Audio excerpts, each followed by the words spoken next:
সময়ের পালাবদলে হারিয়ে যাচ্ছে রূপগঞ্জের ঐতিহ্যবাহী কাঠের নৌকা শিল্প। বর্ষা মৌসুমে একসময় যে নৌকার হাট জমে উঠত, আজ তা বিলুপ্তির পথে।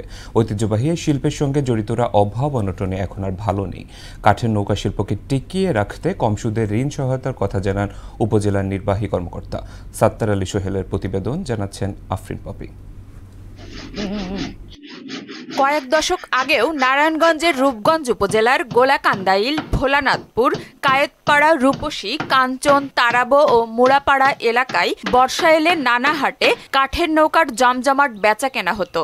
সময়ের পরিক্রমায় নৌকার হাট আর তেমন বসে না, কমে গেছে ক্রেতার ভিড়ও।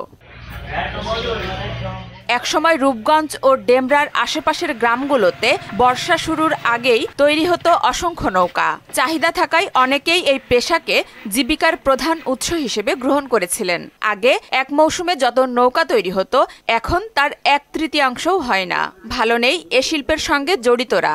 নৌকায় এখন বিকে না, রাস্তাঘাট হয়ে গেছে, যার ফলে আমরা খুব করুণ অবস্থায় আছি। আগে বানাইতাম মনে হয় আপনার 20টা প্রতি সপ্তাহে, এখন 5টাও বানাই না, কারণ বেচা বিক্রি নাই। এখন বর্তমানে খাল বিল বইরা সম্পূর্ণ নষ্ট করে ফেলাইতেছে বড় বড় কোম্পানি ঢুকিয়া। আমাদের এই নৌকার ঐতিহ্য ব্যবসাটা একবারে বিহীন হয়ে যেতেছে। ঐতিহ্যবাহী এই শিল্পকে টিকিয়ে রাখতে কম সুদে ঋণ সহায়তার কথা জানান উপজেলা নির্বাহী কর্মকর্তা। এই পেশাটাকে আমাদের ঐতিহ্যের স্বার্থেই বাঁচিয়ে রাখা উচিত।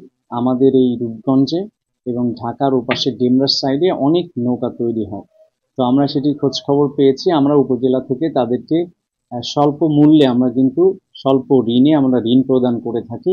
আমাদের কাছে যদি ওনারা আসেন, অবশ্যই আমরা ঋণের ব্যবস্থা করে দিব। নৌকা শিল্প শুধু একটি ব্যবসা নয়, এটি একটি ঐতিহ্য। এই শিল্পের সাথে জড়িত আছে এখানকার মানুষের জীবনযাত্রা, সংস্কৃতি এবং ইতিহাস। তাই এই ঐতিহ্যবাহী শিল্পকে টিকিয়ে রাখার জন্য প্রয়োজনীয় পদক্ষেপ নেওয়া দরকার। আফরিন পপি, মোহনা সংবাদ।